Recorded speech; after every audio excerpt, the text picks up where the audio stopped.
안녕하세요. 경제코리아입니다. 요즘 부쩍 주택연금 이야기가 많아졌습니다. 하나같이 나라에서 보증해주는데 안 하면 바보다. 무조건 가입하는 게 이득이다라며 찬양이 세깁니다. 마치 가입만 하면 모든 노후 문제가 해결될 것처럼 달콤하게 이야기합니다. 하지만 여러분, 세상에 무조건 좋은 게 어디 있겠습니까? 남들이 다 좋다 할 때 누군가는 냉정하게 쓴소리도 해야 합니다.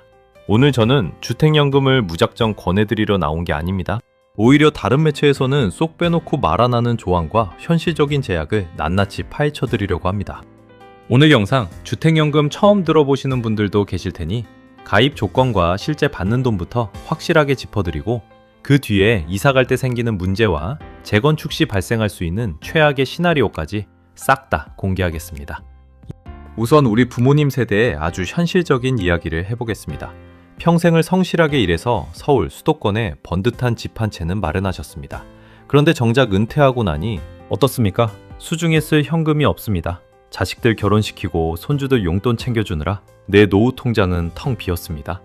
남들이 볼 때는 10억짜리 아파트 사니까 부자라고 부러워하지만 실상은 관리비 고지서가 무섭고 보일러도 마음대로 못 트는 하우스 푸어가 바로 우리 대한민국 노년의 자화상입니다. 가진 건 집 한 채뿐인데 당장 생활비가 막막하다. 이런 분들에게 오늘 이야기는 단순한 재테크가 아니라 생존 그 자체가 될 것입니다. 많은 분이 내가 돈 없으면 자식들이 좀 도와주겠지 라고 막연하게 기대하십니다. 죄송하지만 꿈 깨셔야 합니다. 통계청 조사 결과 65세 이상 노인이 자녀에게 받는 월 평균 용돈이 20만원에서 30만원 수준입니다. 자식이 불효자라 안 주는 게 아닙니다. 지금 4050 자녀 세대, 애들 학원비에 대출 이자에 자기들 노후 준비하느라 숨이 턱턱 막힙니다. 게다가 양가 부모님 다 챙기려면 등골이 휘어집니다. 결국 자식에게 손 벌리는 순간 가정불화 시작입니다. 내 노후는 내가 책임져야 합니다. 다행히 여러분에게는 평생을 바쳐 지켜낸 집이 있습니다. 주택연금을 단순히 집 잡히고 빚 쓰는 거라고 생각하지 마세요. 깔고 앉은 집을 매달 꼬박꼬박 들어오는 월급 통장으로 바꾸는 기술입니다. 주택연금이 뭔지 잘 모르시는 분들을 위해 딱 정리해드립니다. 가입 조건? 생각보다 아주 널널합니다. 부부 중에 한 분만. 만 55세 이상이면 됩니다. 집값은 공시가격 12억 원 이하면 됩니다. 시세로 따지면 대략 17억 원짜리 아파트까지 다 받아준다는 소리입니다. 대한민국 웬만한 아파트는 거의 다 된다고 보시면 됩니다. 그럼 도대체 얼마나 주느냐? 이게 제일 궁금하시죠? 가장 일반적인 예시로 계산해드리겠습니다. 70세 되신 어르신이 시세 6억 원짜리 아파트로 가입한다고 칩시다. 보통 시세 6억이면 공시가격은 4억 정도 하죠. 이 경우 돌아가실 때까지 매달 176만 원이 나옵니다. 여기에 국민연금을 더해볼까요? 대한민국 부부 기준으로 평균 110만 원 정도 받으십니다. 그럼 주택연금 176만 원에 국민연금 110만 원을 합치면 월 286만 원입니다. 은퇴하고 숨만 쉬어도 매달 약 300만 원 가까운 돈이 통장에 꽂히는 겁니다. 웬만한 중소기업 신입사원 월급 부럽지 않습니다. 자식들한테 용돈 달라고 아쉬운 소리 할 필요 전혀 없습니다. 오히려 명절에 손주들 오면 할비가 용돈 줄게 하고 지갑 여는 멋진 어르신이 되는 겁니다.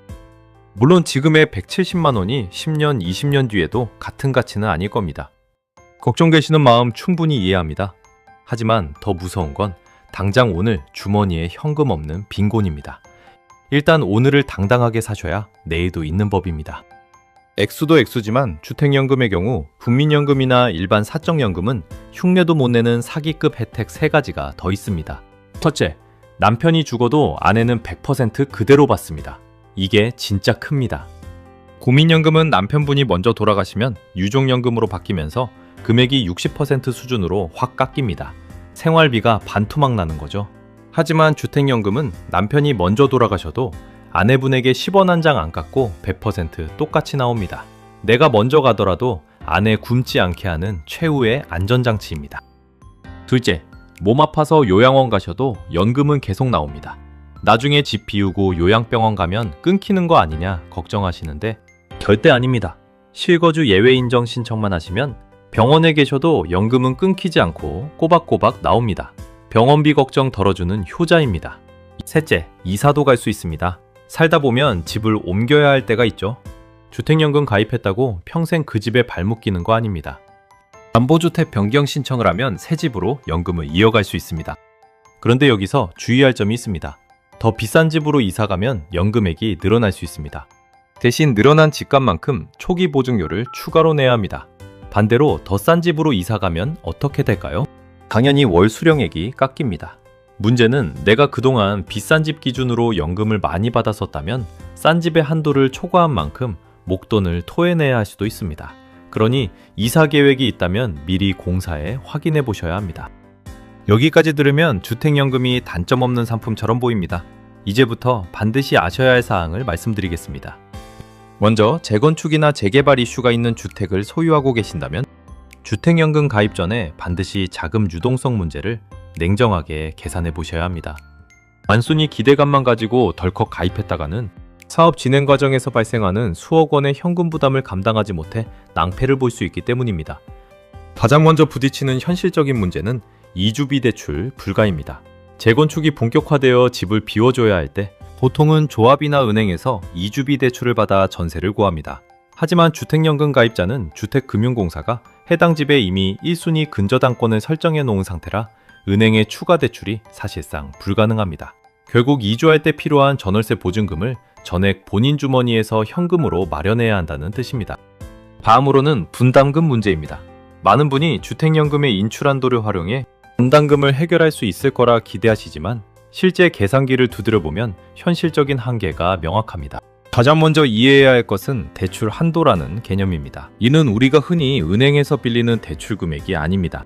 가입자가 100세까지 산다고 가정했을 때 평생 받을 연금 총액을 현재 시점의 가치로 환산해둔 일종의 예산 주머니입니다. 70세 가입자가 시세 6억 원인 아파트로 가입할 경우 주택금융공사가 설정하는 총 대출 한도는 주택가격의 약 45에서 50% 내외인 2억 7천만 원에서 3억 원 수준입니다. 일반 주택담보대출처럼 시세의 60에서 70%를 빌려주는 것이 아니라 미래에 줄 돈을 미리 계산해둔 것이라 생각보다 금액이 크지 않습니다. 주택연금에는 이 대출 한도 내에서 목돈을 꺼내 쓸 수 있는 개별 인출 제도가 있습니다. 의료비나 생활비 같은 급전이 필요할 때를 대비한 장치이지만 이 인출 한도는 목적에 따라 엄격하게 정해져 있습니다. 평소 일반적인 용도로는 대출 한도의 50%까지만 가능하지만 재건축이나 재개발 분담금을 내야 하는 경우라면 특별히 대출 한도의 70%까지 인출이 가능해집니다. 진짜 문제는 여기서부터 시작됩니다. 만약 재건축 분담금으로 3억 원이 청구된다면 어떤 일이 벌어질까요? 주택연금 대출 한도를 3억 원으로 잡았을 때 최대한 끌어올 수 있는 돈은 70%인 2억 1천만 원 뿐입니다. 나머지 약 9천만 원은 본인의 순수 현금으로 조달해야 합니다. 주택연금이 이미 2순위 저당권을 잡고 있기 때문에 시중은행에서 추가 담보대출을 받는 것은 원천적으로 불가능하기 때문입니다. 더 큰 문제는 월 수령액의 희생입니다. 우여곡절 끝에 약 2억 원을 인출해서 분담금을 냈다고 가정해 봅시다. 이 경우 기존에 월 180만 원 가까이 나오던 연금은 인출 설정으로 인해 약 50만 원 수준으로 급감하게 됩니다. 분담금은 해결했을지 몰라도 당장 한 달 생계가 막막해지는 연금 빈곤 상황에 놓일 수 있는 것입니다. 결국 현금 조달 능력이 부족한 고령 가입자에게 재건축은 축복이 아니라 감당하기 힘든 짐이 될 수도 있습니다.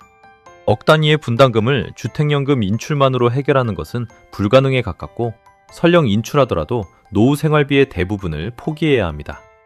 재건축 가능성이 있는 주택을 보유하셨다면 가입 전의 인출 한도와 월 지급금 사이의 득실을 반드시 차분하게 따져보셔야 합니다.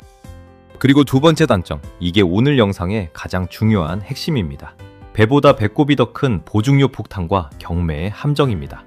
말로만 하면 감이 안 오시죠? 제가 아주 구체적으로 시뮬레이션을 돌려봤습니다. 이 숫자를 보시면 아마 잠이 확 깨실 겁니다. 상황은 이렇습니다. 70세 아버님이 시세 6억짜리 아파트로 주택연금에 가입하셨습니다. 매달 176만 원씩 받으시면서 아주 건강하게 장수하셔서 25년 뒤 95세에 돌아가셨다고 가정해봅시다.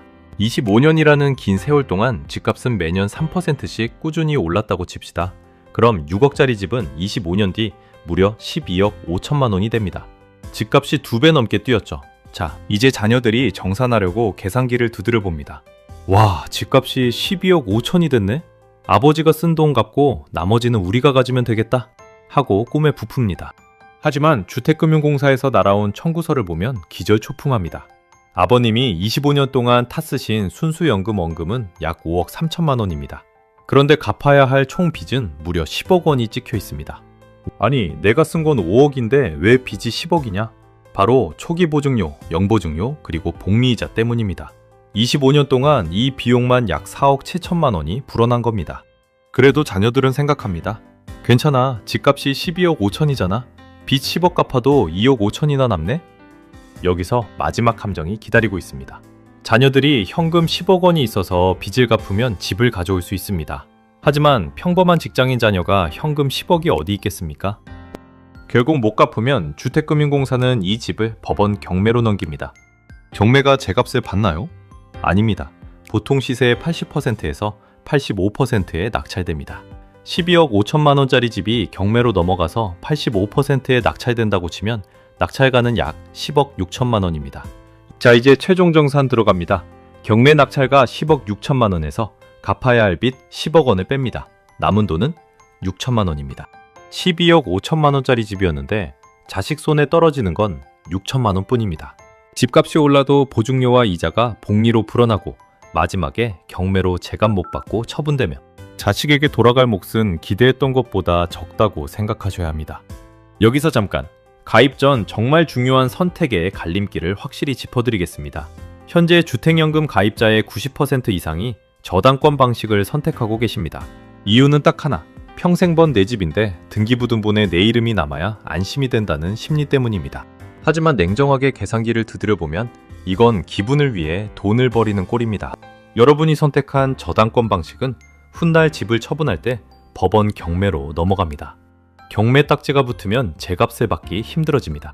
더 무서운 건 내가 죽고 아내에게 연금을 물려줄 때 자녀 전원의 동의가 없으면 연금이 즉시 끊긴다는 사실입니다. 반면 소수만 선택하는 신탁 방식은 소유권을 공사에 잠시 넘기는 대신 공매를 통해 시세에 가깝게 집을 팔아 수천만 원, 많게는 억 단위의 돈을 더 건질 수 있습니다. 초기 등록세 등 가입 비용도 훨씬 저렴하고 무엇보다 자녀 눈치 볼 필요 없이 배우자에게 100% 자동 승계되어 남은 가족의 노후가 훨씬 안전합니다. 신탁 방식이 2021년에야 도입돼서 잘 모르시는 분들도 계시겠지만 결국 4명이라는 고집 때문에 더 큰 실속을 발로 차버리는 적입니다. 자, 여기까지 들으면 아니 내 집값 오르는데 연금은 쥐꼬리만큼 주고 나중엔 빚더미만 남네? 완전 손해 아니냐? 하고 화내시는 분들 분명 계실 겁니다.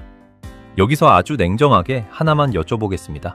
집값 올랐는데 왜 연금 더 안 올려주냐고 하시죠? 그럼 반대로 나중에 집값 폭락하면 연금 깎아서 덜 받으실 건가요? 바로 그겁니다. 주택연금은 가입 시점의 수령액이 딱 정해집니다. 6억이던 집값이 나중에 10억, 20억으로 올라도 연금은 똑같이 나오지만 반대로 집값이 3억으로 반토막 나도 연금은 10원 한 장 안 깎이고 똑같이 나옵니다. 집값 변동 리스크를 내가 지는 게 아니라 나라가 지는 겁니다. 그리고 진짜 중요한 안전장치가 하나 더 있습니다. 많은 분이 오해하시는 게 나중에 빚이 집값보다 더 커지면 자식들이 그 빚을 떠안아야 하는 줄 아십니다? 절대 아닙니다. 예를 들어 봅시다. 시세 6억이던 아파트가 가입자분 돌아가실 때 집값이 폭락하거나 잘 안 올라서 8억이 되었다고 칩시다. 그런데 오래 사셔서 타 쓰신 돈과 이자가 불어나서 갚아야 할 빚이 10억이 됐습니다. 집값은 8억인데 빚은 10억, 마이너스 2억 원이 났죠. 이 2억 원 누가 갚아야 할까요? 자식들이 갚아야 할까요? 아닙니다. 이 마이너스 2억 원은 정부가 대신 갚아주고 끝냅니다. 자녀에게는 단돈 10원도 청구하지 않습니다. 정리하자면 이렇습니다. 집값이 올라서 돈이 남으면 그건 상속인에게 돌려줍니다. 집값이 내려서 빚이 더 많으면 그 빚은 나라가 떠안습니다. 가입자 입장에서는 손해볼 게 없는 장사입니다. 집값 오르는 게 아까워서 그렇지 안정성 면에서는 이보다 확실한 보험은 없습니다. 이 모든 계산을 끝내고도 망설여지신다면 마지막으로 이 생각을 해보세요.